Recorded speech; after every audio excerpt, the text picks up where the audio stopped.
Well, finally built my version of the Yeoman, and I'm really excited about this one. This might be my most favorite build so far because I've been trying to, I don't know, get super jazzed up about a knife. And some knives on paper that I think are really cool, I just don't get excited once I build them, like the compact or even the regular Yeoman. Like, they're really nice, but I just couldn't get super excited about it. But this one, I love it because obviously you got your typical Yeoman components, but going with the electrician's blade and then using the can opener up top where the blade would usually be versus a combo tool down here. Which combo tool, it's actually a pretty good can opener. It's good for opening bottles. It's really not good for anything else because they're not as strong. It's just not a robust tool.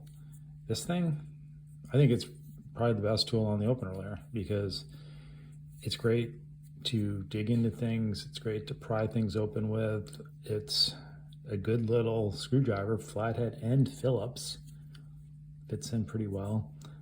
You don't really worry about hurting this thing. It's a great little tool. I reach for it a lot.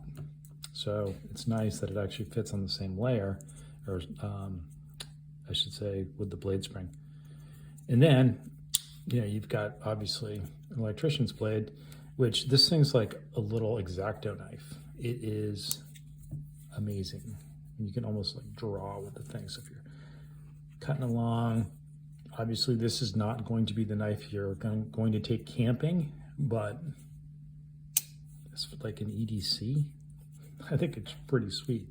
This with, you know, a pair of scissors, it's going to save you a trip to your garage or your closet to get some tools out or whatever. So I think it's really cool. And I love the, whoops, I do like the magnifying glass, especially as, you know, as you get older, you need it, but it's also just useful for anyone to, and it's kind of fun too. So the only thing I'll show you, which was a little strange on this thing, well, one, this is a 3mm. This comes off the A-locks. So I actually put one of the bushings, like, it's like a broken bushing inside here because there is a little space, I don't know if you can see it, to fill that space so this thing wouldn't be loose. So this thing's actually tight. I hammered it down. If you can see it in the back there. But the normal like blade spacer was too big, and that little bushing crushed down. That seemed to work. So I kind of got lucky there. And as you can see, it's pretty tight in there. And the can opener, it rides a little high. See that? So what I did is I put the Phillips in the middle so it almost steps down. I just thought aesthetically it was more pleasing that way, because if you put this on the outside, then it'd be like a hump, you know, with like a little gap in the middle. So the scissors could go in the middle, wouldn't have been as close, but as close as that is, it works here. However, if you actually have this open, just touches, but not that you do that, but because you can see how that thing gets angled so it doesn't hit the can opener.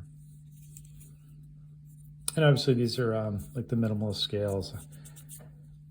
I might sand these a little bit more, but you know, I really like this thing. So I'm pretty excited.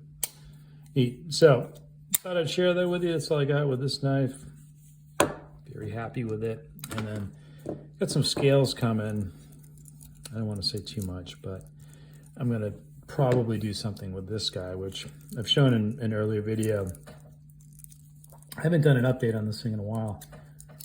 This is the saw with the small blade on the same layer. And it works just fine. Holding up really well. Pop those scales off, and that's what went on this one. And I'm going to try these new scales, I think, on this guy. But that'll be next week because they haven't come yet in the mail. Anyway, that's all I got. Hope you like that one.